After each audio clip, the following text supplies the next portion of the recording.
Hey guys, ಹೇಗಿದ್ದೀರಾ? ಎಲ್ಲರೂ super ಆಗಿದ್ದೀರಾ ಅಂತ ಅನ್ಕೋತೀನಿ. Welcome back to my YouTube channel. After a very long time ನಾನು ಇವತ್ತು ವ್ಲಾಗ್ನ ಮಾಡ್ತಾ ಇದ್ದೀವಿ. ಜಸ್ಟ್ ಸಿಂಪಲ್ ಆಗಿ ಆ ಡೇ ಔಟ್. ಇವತ್ತು ನಾವು ಕಸಿನ್ಸ್ ಎಲ್ಲರೂ ಹೋಗ್ತಾ ಇದ್ದೀವಿ ನಮ್ಮ ಮಾವನ ಆಟೋದಲ್ಲೇ. ಅತ್ತೆ ಮಾವ, ಅತ್ತೆ ಮಕ್ಕಳು, ಹಾಗೆ ನಮ್ಮ ಕ್ಯೂಟ್ ಆಗಿರೋ ಜನ್ನು, ಇಷ್ಟು ಜನನೇ ಹೋಗ್ತಾ ಇದ್ದೀವಿ. ಬೆಳಗ್ಗೆನೆ ಎದ್ದು ಫ್ರೆಶ್ ಆಗಿ ಸ್ನಾನ ಮಾಡಿಕೊಂಡು ತಿಂಡಿ ಗಿಂಡಿ ಏನು ತಿಂದಲೇ ಹೊರಟಿದ್ದೀವಿ. ಮಧ್ಯ ಜರ್ನಿಲೇ ತಿನ್ಕೊಳ್ಳೋಣ ಅಂತ. ನಮ್ಮ ಜುನ್ನು ಸ್ಮೈಲ್ ಅಂತೂ ನೆವರ್ ಎಂಡಿಂಗ್ ಅನ್ನಂಗೆ ಆಗ್ಬಿಟ್ಟಿದೆ. ಅವಳಿಗೆ ಬೆಳಗ್ಗೆನೆ ಹೊರಟು ಎಲ್ಲೋ ಹೋಗ್ತಿದ್ದೀವಿ ಅನ್ನೋ ಖುಷಿ ತಡ್ಕೊಳಕ್ಕಾಗ್ತಿಲ್ಲ. ಫುಲ್ ಎಕ್ಸೈಟ್ಮೆಂಟಲ್ಲಿ ಸಖತ್ ಖುಷಿಯಾಗಿದ್ದಾಳೆ. ಆನ್ ದ ವೇ ಹೋಗ್ತಾ ನಾವು ಒಂದು ಸ್ಟಾಪ್ ತಗೊಂಡು ಹೂವು, ಹಣ್ಣು, ಹಾಗೆ ಉದ್ಗಡ್ಡಿ, ಪೂಜೆ ಸಾಮಾನು ಎಲ್ಲನೂ ತಗೋತಾ ಇದ್ದೀವಿ. ನಿಮಗೆ ಅನಿಸಿರ್ಬೋದು ಎಲ್ಲಿಗೆ ಹೋಗ್ತಾ ಇದ್ದೀವಿ ಇವತ್ತು ನಾವು ಅಂತ. ನಾವಿವತ್ತು ಹೋಗ್ತಾ ಇರೋದು ಅರಸೀಕೆರೆಯಿಂದ ಸ್ವಲ್ಪ ಹಿಂದೆ ಇದೆ ದೇವಸ್ಥಾನ. ಅಗುಂದ ಅಂತ ಒಂದು ಹಳ್ಳಿ ಇದೆ.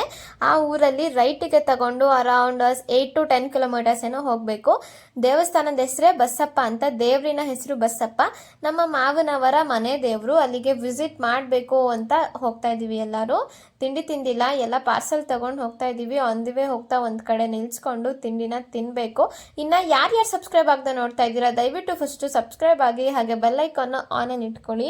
ತುಂಬ ದಿನಗಳಾಗೋಗಿದೆ ನಾನು ವ್ಲಾಗ್ನ ಅಪ್ಲೋಡ್ ಮಾಡಿ. ಇವಾಗ ಶಾರ್ಟ್ಸ್ನ ಜಾಸ್ತಿ ಅಪ್ಲೋಡ್ ಮಾಡ್ತಾ ಇದ್ದೀನಿ. ಅಂದರೆ ಡೈಲಿ ಒಂದೊಂದು ಶಾರ್ಟ್ಸ್ನ ಅಪ್ಲೋಡ್ ಮಾಡ್ತಿದ್ದೀನಿ. ದಯವಿಟ್ಟು ಇಂಟ್ರೆಸ್ಟ್ ಇದ್ದರೆ ಒಂದ್ಸತಿ ಚೆಕ್ ಮಾಡ್ಕೊಳ್ಳಿ. ನಮಗೆ ತಿಂಡಿ ತಿಂದಲೇ ಟ್ರಾವೆಲ್ ಮಾಡೋಕ್ಕಾಗಲ್ಲ, ತುಂಬ ಸುಸ್ತಾಗುತ್ತೆ ಅಂತ ಒಂದು ದೇವಸ್ಥಾನದ ಹತ್ರ ಸ್ಟಾಪ್ ತೊಗೊಂಡು ಫಸ್ಟ್ ತಿಂಡಿ ತಿನ್ಕೊಬಿಡೋಣ ಅಂತ ಪ್ಯಾಕ್ ಮಾಡ್ಕೊಂಬಂದಿದ್ದು ತಿಂಡಿ ಎಲ್ಲನೂ ಓಪನ್ ಮಾಡಿ ತಿಂತಾ ಇದ್ದೀವಿ.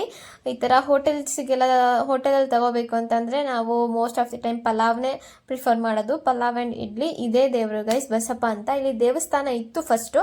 ಇವಾಗ ಅದನ್ನು ಮತ್ತೆ ರೀಕನ್ಸ್ಟ್ರಕ್ಷನ್ ಮಾಡ್ತಾ ಇದ್ದಾರೆ. ಹಳೆ ದೇವಸ್ಥಾನನ ಹೊಡೆದಾಕಿ ದೊಡ್ಡದಾಗಿ ಕಟ್ತಾ ಇದ್ದಾರೆ. ಫಸ್ಟು ತುಂಬ ಚಿಕ್ಕದಾಗಿತ್ತು. ಆ ಚಿಕ್ಕ ದೇವಸ್ಥಾನಕ್ಕೆ ತುಂಬ ಜನಗಳು ಬಂದರೆ ಹಿಡಿಯಲ್ಲ, ದೇವಸ್ಥಾನ ತುಂಬ ಚಿಕ್ಕದಾಗೋಯ್ತು ಅಂತ ಪೂರ್ತಿ ಡೆಸ್ಟ್ರಾಯ್ ಮಾಡಿ ಫಸ್ಟಿಂದ ಕಟ್ತಾ ಇದ್ದಾರೆ. ನಮ್ಮ ಜುನ್ನು ನಾನು ಅಂತೂ ಪೋಸ್ ಕೊಟ್ಟು ಬಿಸಾಕ್ತಾ ಇದ್ದೀವಿ ಕ್ಯಾಮ್ರಾಗೆ. ಜುನ್ನುಗೆ ಫುಲ್ ಖುಷಿ. ಇಷ್ಟೊಂದು ಜನ ಇದ್ದಾರೆ, ಯಾವುದೋ ಹಳ್ಳಿಗೆ ಬಂದಿದ್ದೀವಿ, ಆರಾಮಾಗಿ ಹೊರಗಿದ್ದೀನಿ. ನಮ್ಮ ಮನೆಯಿಂದ ಹೊರಗೆ ಬಂದಿರೋದೇ ಅವಳಿಗೊಂಥರ ಫುಲ್ ಖುಷಿಯಾಗೋಗಿದೆ. ಜೈಲಿಂದ ಹೊರಗೆ ಬಂದಿರೋ ಅಂಥ ಫೀಲಿಂಗ್. ಇಲ್ಲಿ ಎಲ್ಲರೂ ಅವ್ರವ್ರ ಕೆಲಸನ ಮಾಡ್ಕೋತಾ ಇದ್ದಾರೆ. ನಾವು ದೇವರಿಗೆ ಕೈ ಮುಕ್ಕೊಂಡು ಒಳ್ಳೇದು ಮಾಡಪ್ಪ ಅಂತ ಕೇಳಿಕೊಂಡು ಹೊರಡಬೇಕು. ಇನ್ನೊಂದು ದೇವಸ್ಥಾನ ಇದೆ ಅಂತೆ, ಅದು ಅರೌಂಡ್ ಇಲ್ಲೇ ಸುತ್ತಮುತ್ತ ಎಲ್ಲೋ ಇರ್ಬೋದು, ನನಗಂತೂ ಪ್ರಾಪರಾಗಿ ಗೊತ್ತಿಲ್ಲ. ಬಂದು ಕೈ ಮುಗಿದು ಆ ಕಡೆ ಈ ಕಡೆ ನೋಡಿದ ತಕ್ಷಣ ಪ್ರಸಾದ ಕೊಟ್ಟರು. ಪ್ರಸಾದನೂ ತಿನ್ಕೊಂಡು ಇಲ್ಲಿರೋ ಹಸುಗಳು, ಹತ್ತತ್ರ ಮನೆ, ಆ ಹೊಗೆ, ಮನೆಯಲ್ಲೇ ಉರಿ ಹಾಕ್ಕೊಂಡು ಸ್ನಾನ ಮಾಡ್ತಾರಲ್ಲ, ಅಂಡೆ ಒಲೆ ಸ್ನಾನ, ಕುರಿಗಳು, ಇವೆಲ್ಲ ನೋಡ್ತಿದ್ರೆ ನನಗೊಂಥರ ಖುಷಿ ಆಗುತ್ತೆ. ಬಿಕಾಸ್ ನಾವು ಇವನ್ನೆಲ್ಲ ಡೈಲಿ ನೋಡೋಕ್ಕಾಗಲ್ಲ. ಅಪರೂಪ, ತುಂಬ ಅಂದರೆ ತುಂಬ ಅಪರೂಪ ಆಗೋಗಿದೆ. ಹಳ್ಳಿಗೆ ಬರೋದು, ಈ ವಾತಾವರಣ ಎಲ್ಲ ನಮಗೆ ತುಂಬ ಹೊಸದಾಗಿದೆ. ನಾವು ಹೋಗಿದ್ದ ದಿನವೇ ಇಲ್ಲಿ ಊರ ಹಬ್ಬ ಮಾಡ್ತಾಯಿದ್ರು.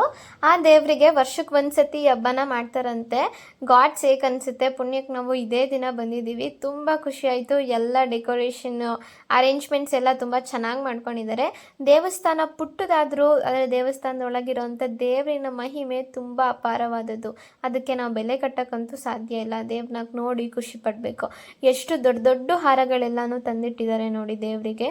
ಇದೊಂದು ಪುಟ್ಟ ಹಂಚಿನ ಮನೆ ಥರ ಇದೆ. ಹಂಚಿನ ಮನೆ ಒಳಗಡೆ ಒಂದು ಗರ್ಭಗುಡಿ ಥರ ಕಟ್ಟಿದ್ದಾರೆ. ನಾವು ಹೋದಾಗ ಓಪನ್ ಮಾಡಿರಲಿಲ್ಲ.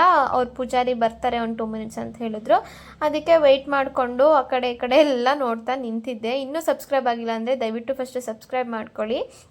ಅವಾಗಿನ ಕಾಲದ ಮನೆ, ಆ ಹಂಚು ಮನೆಗಳು, ಆ ಬಾಗಿಲು ನೋಡಿ ಎಷ್ಟು ಪುಟಾಣಿದು, ಬಗ್ಗಿ ಹೋಗಬೇಕು ಅನ್ನೋ ಪಾಲಿಸಿ ಇದೆಯಲ್ಲ, ಸಕ್ಕ ಚೆನ್ನಾಗಿದೆ. ಇದು ರಂಗನಾಥ ಸ್ವಾಮಿ ಅಂದರೆ ಗೋವಿಂದ ಅಂತಲೇ ಹೇಳ್ಬೋದು. ನಾವು ಗೋವಿಂದನ ಬೇಡ್ಕೊಂಡು ನಮ್ಮ ಮನಸ್ಸು ತುಂಬ ಗೋವಿಂದನ ಕೇಳಿಕೊಂಡು ಹೊರಗಡೆ ಬಂದ್ವಿ. ನಮ್ಮ ಜುನ್ನು ಕುರಿಮರಿನ ನೋಡಿ ಫುಲ್ ಎದುರೋಗ್ತಾ ಇದ್ಲು. ಅವಳಿಗೂ ಅಭ್ಯಾಸ ಆಗಬೇಕಲ್ವ, ಕುರಿ, ಹಸು ಎಲ್ಲನೂ ನೋಡಬೇಕು, ಮಕ್ಕಳು ಎಂಜಾಯ್ ಮಾಡಬೇಕು.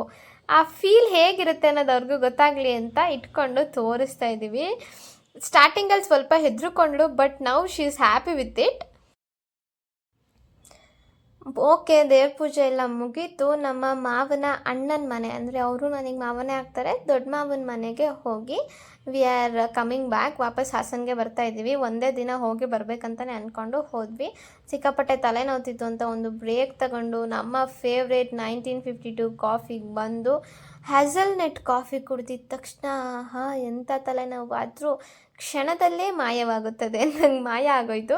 ಕಾಫಿ ಕುಡ್ಕೊಂಡು ಮನೆಗೆ ಬಂದ್ವಿ. ಇದು ನೆಕ್ಸ್ಟ್ ಡೇ ಮಾರ್ನಿಂಗ್ ಹೆಲ್ದಿ ಬ್ರೇಕ್ಫಾಸ್ಟ್ನ ಮಾಡಿಕೊಂಡು ತಿಂದು ಈ ವ್ಲಾಗ್ನ ಎಂಡ್ ಮಾಡ್ತಾ ಇದ್ದೀನಿ. ಈ ವಿಡಿಯೋ ನಿಮಗೆ ಇಷ್ಟ ಆಗಿದ್ದರೆ ದಯವಿಟ್ಟು ಲೈಕ್ ಮಾಡಿ, ಶೇರ್ ಮಾಡಿ, ಸಬ್ಸ್ಕ್ರೈಬ್ ಟು ಪಾಲ್ಗೊಳ್ಳಿ vlogs. Thank you for watching. ಹಾಗೆ ನಿಮಗೆ ನೆಕ್ಸ್ಟ್ ಹೆಲ್ದಿ ಬ್ರೇಕ್ಫಾಸ್ಟ್ಗಳು ಬೇಕು ಅಂದರೆ ಕಮೆಂಟ್ ಮಾಡಿ. ಬ್ರೇಕ್ಫಾಸ್ಟ್ ಅಂತ ಕಮೆಂಟ್ ಹಾಕಿದ್ರೆ ನಾನು ಅಷ್ಟು ಶಾರ್ಟ್ಸ್ಗಳನ್ನ ಅಪ್ಲೋಡ್ ಮಾಡ್ತೀನಿ.